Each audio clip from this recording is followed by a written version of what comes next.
Dans cette vidéo, vous allez voir exactement comment booster votre perte de poids avec le sport et devenir un véritable brûleur de gras. Évidemment, sans passer des heures à faire du cardio, sans faire des abdos et sans s'épuiser à faire du sport que vous détestez. Après cette vidéo, vous saurez exactement les meilleurs exercices pour construire du muscle, pour savoir quoi manger, quand manger, est-ce que les compléments alimentaires sont vraiment utiles et comment changer véritablement votre composition corporelle. Je me présente, moi c'est Thibaut, je suis coach naturopathe et j'aide les personnes à perdre du poids et à se débarrasser des symptômes liés au surpoids, comme la fatigue chronique, les troubles du sommeil, le syndrome métabolique, diabète de type 2, hypertension, foie gras, les inflammations chroniques, les symptômes liés à la ménopause, etc. Avant de commencer, je tiens juste à tenir une chose extrêmement importante. Le sport à lui seul ne fait pas maigrir. Par contre, le sport peut véritablement booster votre perte de poids. Et pour ça, ça va dépendre totalement du contexte alimentaire dans lequel vous êtes. Je m'explique. Il y a deux contextes alimentaires différents. Le premier, c'est si vous avez une alimentation où votre énergie vient des glucides, donc des sucres lents, de l'amidon via les pâtes, le pain, le riz, tout ce qui est fait à base de farine, de céréales, les légumineuses, les pommes de terre, les patates douces, etc. Des sucres rapides, des fruits, des gâteaux, les sucres de table, etc. Et si vous avez ce type d'alimentation, vous êtes un brûleur de sucre, c'est-à-dire que vous utilisez ce sucre pour avoir de l'énergie. Le deuxième contexte alimentaire, c'est si vous avez une alimentation cétogène avec très peu de glucides, pas suffisamment pour vous fournir de l'énergie, ou du coup votre énergie vient des matières grasses. On dit que du coup vous êtes un brûleur de gras. Reprenons le contexte alimentaire numéro un où vous brûlez du sucre.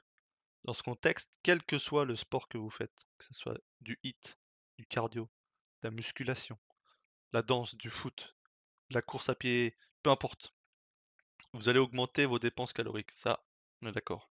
Mais ce que les gens vous disent pas, c'est que vous n'allez pas puiser dans vos réserves de graisse, même si vous faites du cardio ou des sports d'endurance. Vu que votre corps est habitué à brûler du sucre pour fonctionner, la seule et l'unique chose que vous allez brûler, c'est du sucre. Du sucre que vous avez en réserve sous forme de glycogène. Pourquoi votre corps, à partir du moment où vous faites du sport, il commencerait à brûler un autre type de carburant? C'est physiologiquement impossible. Après, toutes les personnes vous disent que ouais, mais quand on fait du cardio, on utilise la filière énergétique des matières grasses. C'est faux. Pour le montrer, je vais prendre un exemple très simple. C'est l'exemple du marathonien. Le marathonien, il doit parcourir une distance de 42 km pour finir sa course. Si il est dans un contexte alimentaire numéro 1, donc il utilise du sucre, si il ne se réalimente pas pendant la course, au bout de, allez, entre 30 et 35, euh, il va s'arrêter net. Et pourquoi? Tout simplement parce qu'il arrive à bout de ses réserves de sucre. C'est ce qu'on appelle le mur du marathonien. Si on suit cette théorie de si on fait du cardio ou de l'intensité basse, on puise dans nos réserves de graisse, ce qui se passe là avec le mur du marathonien, ça n'arriverait pas. Tout simplement parce que, bah, ok, on n'a plus de réserve de sucre, on va brûler du gras. Or, n'importe quel marathonien qui ne se réalimente pas dans la course, qui est dans une alimentation glucidique, se verra stopper net au bout de 30 à 35 km. Il faut savoir que nous avons en réserve, je vous ai parlé de glycogène tout à l'heure, de réserve de sucre. On a entre 300 et 400 grammes de sucre dans nos réserves, soit entre l'équivalent entre 1200 et 1600 kilocalories en réserve. Donc en théorie, il faudrait épuiser toutes ces réserves avant d'espérer puiser dans ces réserves de graisse. Je dis bien en théorie, sauf qu'en réalité, votre corps est habitué depuis des années à brûler du sucre. Donc si du jour au lendemain, ou je dirais même de la minute à l'autre, il a plus de réserve de sucre et il doit passer un dans un mode brûleur de gras, il sait pas le faire. Donc c'est pour ça que ça je dis bien en théorie. Donc espérer brûler du gras quand vous faites une demi heure, 1 heure de cardio ou de HIIT ou quoi que ce soit et vouloir brûler du gras, c'est impossible physiologiquement parlant. Et dès lors que votre sport est fini et que voilà, vous avez quand même diminué un petit peu vos réserves de sucre, dès que vous allez prendre votre repas, vos stocks de sucre vont se remplir automatiquement. Maintenant, imaginons que vous êtes dans un contexte alimentaire deuxième. C'est-à-dire que vous êtes en alimentation cétogène et que vous brûlez du gras comme source d'énergie. Je vous pose la question, à votre avis, où est-ce que vous allez chercher votre énergie pour répondre à la dépense énergétique que vous faites lorsque vous faites un sport?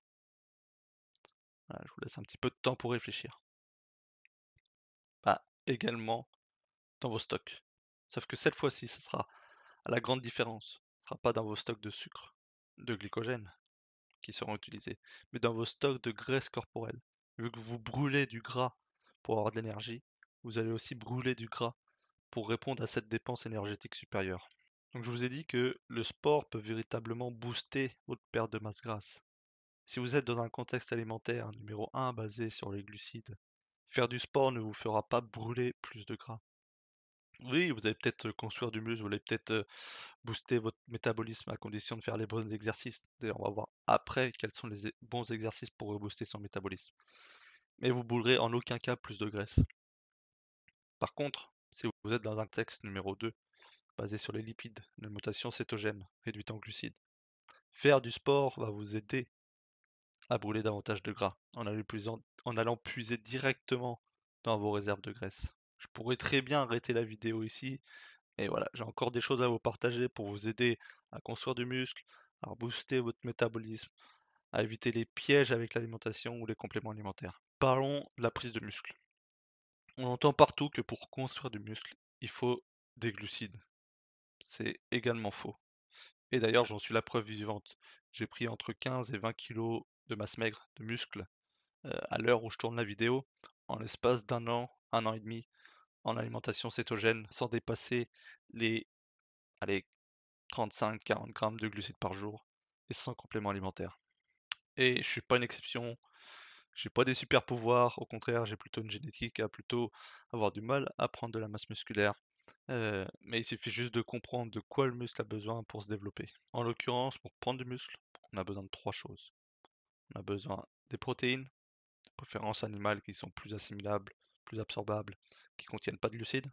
En général, je conseille au minimum 1,5 g par kilo de poids corporel cible. C'est-à-dire que voilà, si votre cible c'est 70 kilos, voilà, au minimum, multiplié par 1,5, ce qui donne environ voilà, 105 grammes de protéines par jour.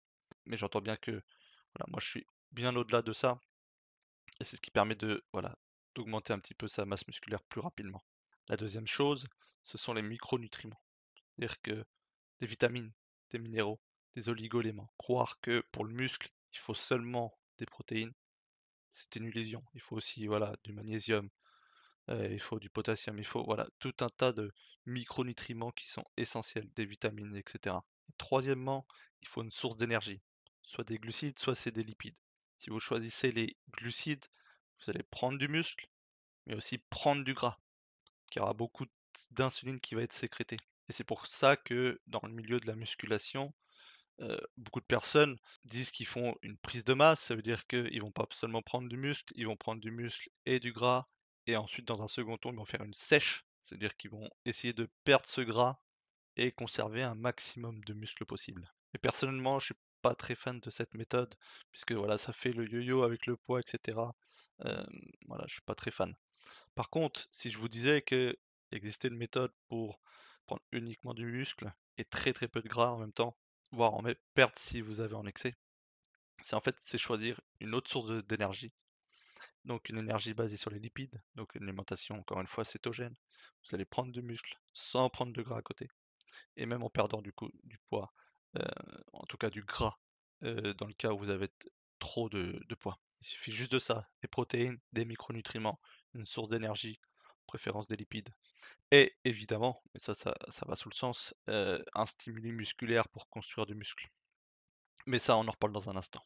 Vous n'avez pas besoin non plus de compléments alimentaires, de shakers de protéines, des barres brûle-graisse ou je sais pas quoi, de dépenser des fortunes là-dedans. Dépensez plutôt votre argent dans des produits de bonne qualité, la bonne viande, du bon poisson, des bons œufs, des bons produits laitiers. Ça va vous apporter des protéines dont vous avez besoin. Ça va vous apporter les micronutriments dont vous avez besoin et que les compléments n'apportent pas. Il suffit que si vous avez besoin d'augmenter vos apports de protéines, parce que voilà, vous augmentez vos résultats, votre récupération, augmentez tout simplement les aliments que vous mangez. Maintenant, si votre but est vraiment d'améliorer votre composition corporelle, de rebooster votre métabolisme, là encore, c'est très simple. La meilleure chose à faire, et de très loin, c'est de construire du muscle. Car le muscle, c'est une véritable centrale énergétique qui vous permet de brûler des calories, même au repos. Et pour construire du muscle, voilà, c'est très simple. Ça passe par des sports de résistance, de renforcement musculaire. Donc soit au poids du corps, soit avec des élastiques, soit avec des machines, soit avec des poids. Ah, je vais pas vous donner exactement des programmes d'entraînement dans cette vidéo parce que voilà, sinon elle sera beaucoup trop longue et vous pouvez trouver sur internet des programmes déjà tout faits, tout bien fait exactement. Mais par contre, je vais vous partager trois grands principes sur lesquels voilà, vous pouvez vous appuyer. Déjà, préférez l'intensité plutôt que la durée. Faites des séances très courtes. En plus, elles s'insèrent facilement dans un emploi du temps qui est un peu chargé. Donc des séances de 5 minutes, 10 minutes, 20 minutes. Voilà. Après, si vous avez plus de temps, évidemment, vous pouvez aller au-delà, mais vraiment privilégiez plutôt l'intensité plutôt que la durée. Ensuite, deuxième principe, allez à l'échec musculaire. Ça veut dire quoi? Ça veut dire que voilà, prévoyez une charge, prévoyez un nombre de séries, un nombre de répétitions. Et dites-vous qu'à la fin de la dernière série, de la dernière répétition, vous puissiez quasiment plus faire une répétition de plus. Vraiment aller épuiser ce muscle. C'est comme ça que si vous avez une bonne alimentation derrière, vous allez reconstruire beaucoup plus votre muscle plutôt que de faire des séries un peu plus faciles. Voilà, vraiment aller à l'échec musculaire. Et enfin, troisième principe, travailler le corps complet, le dos, les jambes, etc. Faites pas des exercices ciblés là où vous voulez perdre de la graisse, par exemple les abdos. On ne peut pas cibler une perte de masse grasse. Maintenant qu'on a vu quel type d'alimentation manger pour brûler davantage de gras, qu'est-ce qu'il fallait faire pour construire plus de muscles? Maintenant, quand faut-il manger par rapport au sport? Ma réponse est très simple. Votre corps n'est pas fait pour faire deux choses en même temps, à savoir digérer et faire du sport. Donc je recommande en aucun cas de manger avant le sport. Voilà, vos performances seront moins bonnes. Voilà, vous pouvez très bien boire de l'eau avec des électrolytes. Personnellement, voilà, je m'entraîne toujours à jeun le matin ou alors au minimum 4 à 5 heures après avoir mangé. Là encore, je vais simplifier les choses. Vous n'avez pas besoin de manger directement après votre séance. On vous parle de fenêtre anabolique, de fractionner ses repas, etc. Tout ça, voilà. Rappelez-vous, pour construire du muscle, vous avez juste besoin de trois choses. Suffisamment de protéines animales, suffisamment de micronutriments et suffisamment de sources d'énergie. Si vous apportez suffisamment de ces trois choses sur un repas, sur 2 repas par jour, peu importe quand vous mangez, vous prendrez du muscle. Cette histoire de fenêtre anabolique, c'est quelque chose qui a été scientifiquement déconstruit, dans le sens où il y a des études qui ont montré que si vous apportez suffisamment certains acides aminés, certaines protéines, etc., la fenêtre anabolique pouvait s'étendre jusqu'à 24 heures. Donc si vous mangez au moins une fois par jour, ça suffit. Enfin, je ne dis pas de manger une fois par jour, hein. Parce que c'est voilà, à moins d'être dans une alimentation cétogène, vraiment savoir ce qu'on fait, et cetera. Manger une seule fois par jour, ça demande du coup des quantités de nourriture, presque gigantesques. 2 repas par jour, c'est très bien. Il y a pas besoin de manger tout de suite dans les 15 minutes après que vous faites vos sports. Vraiment, voilà, c'est pas nécessaire. Comme je l'ai dit, moi j'ai pris, plus de 15 kilos en mangeant la plupart du temps 2 fois par jour, parfois une fois, c'est rare quand même, et en dépassant pas les 40 grammes de glucides par jour. Voilà, vous n'avez rien besoin de savoir de plus que ce que je viens de vous partager pour, voilà, un objectif de perdre du poids, perdre du ventre grâce au sport et améliorer votre composition corporelle. Si jamais vous voulez savoir exactement comment mettre en place et réussir votre alimentation cétogène, voilà, je vous laisse avec une vidéo juste en dessous. Et voilà, n'hésitez pas à mettre un like, à vous abonner pour ne pas louper les prochaines vidéos. On se retrouve la semaine prochaine pour une nouvelle vidéo. À bientôt.